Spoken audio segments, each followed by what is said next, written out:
વાસ્તુશાસ્ત્રમાં દરેક વસ્તુ, સ્થાન અને ખૂણાનું પોતાનું એક અલગ મહત્ત્વ હોય છે. બીમારીથી દૂર રહેવું છે તો ઘરમાં ભૂલથી પણ આ વસ્તુઓ ન રાખશો. જો આ વસ્તુ તમારા ઘરમાં હશે તો કુટુંબમાં અનેક પરેશાનીઓ આવી શકે છે.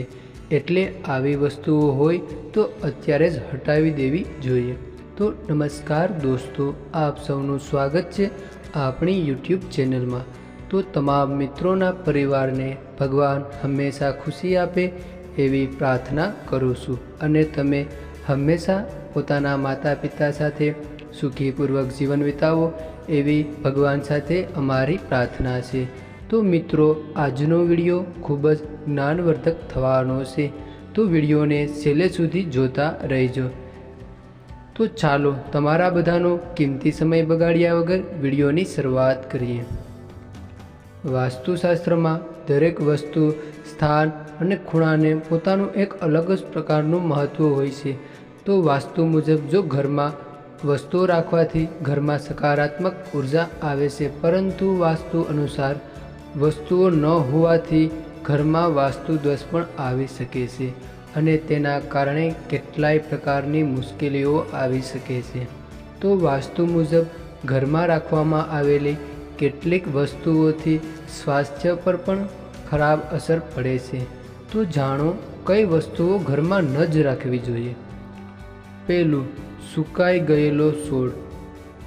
ઘરમાં સુકાઈ ગયેલા અથવા કાંટાદાર છોડ ન રાખો. વાસ્તુ અનુસાર સુકાઈ ગયેલા અથવા તો કાંટાવાળો છોડ લગાવવાની અસર વૃદ્ધ સભ્ય પર પડે છે અને તેમનું સ્વાસ્થ્ય પણ ખરાબ રહે છે. બીજું, તૂટેલું ડસ્ટબિન, કચરા પેટી. ઘરમાં ક્યારેય પણ તૂટેલું ડસ્ટબિન ન રાખો.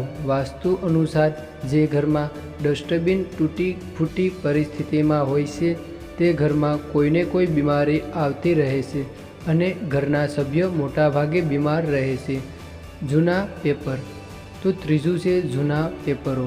વાસ્તુશાસ્ત્રમાં ફાટી ગયેલી પુસ્તકો અથવા જૂના ન્યૂઝપેપર રાખવાની મનાઈ કરવામાં આવી છે. તો વાસ્તુ અનુસાર તેનાથી ઘરમાં નકારાત્મકતા આવે છે, જેના કારણે ઘરમાં લોકો હંમેશા માનસિક રીતે પરેશાન રહે છે. જો તમારા ઘરમાં પણ ફાટી ગયેલા પુસ્તક છે તો તેને હટાવી દો અથવા તો કોઈને દાન કરી દો. ચોથું, ખંડિત મૂર્તિ. વાસ્તુ મુજબ ઘરમાં ખંડિત મૂર્તિ ન હોવી જોઈએ. ખંડિત મૂર્તિ વાસ્તુ દોષને જન્મ આપે છે. કહેવામાં આવે છે કે ખંડિત મૂર્તિ રાખવાથી ઘરના સભ્યોના સ્વાસ્થ્ય પર તેની ખરાબ અસર પડે છે.